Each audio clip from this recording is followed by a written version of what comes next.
Camera वाले भाई और थुथुन के ऊपर कली हलो अभी बैठ के गावा तारी बेचैन होई बोलो कि जान गईनी ये हो जान अब जान गईनी जान प्यार नहीं खेल लिखल प्यार नहीं खेल लिखल हाथ के लकीर में नहीं खता कदीर में जान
गौर से देखा तो गोलू जी की ही तस्वीर बन गई।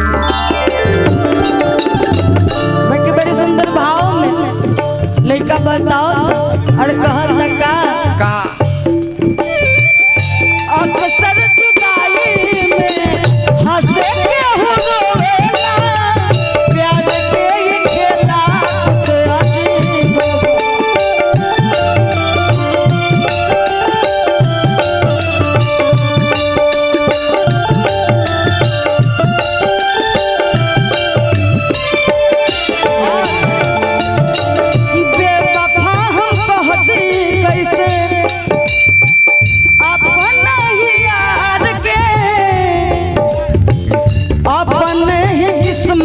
बदनसीब बन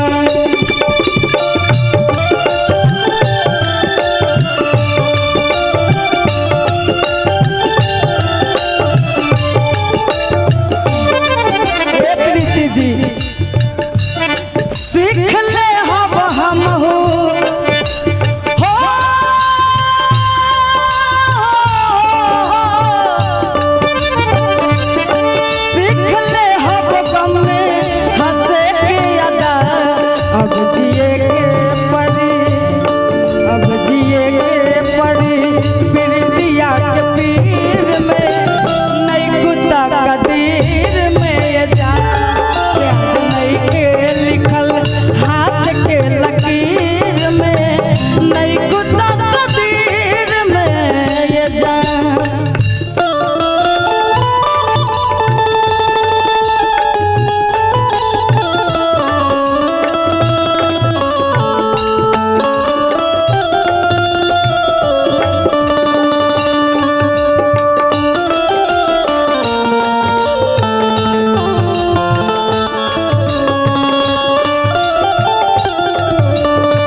चाहेंगे अब गोलू जी खड़ा होंगे तो अच्छा। हेलो का सर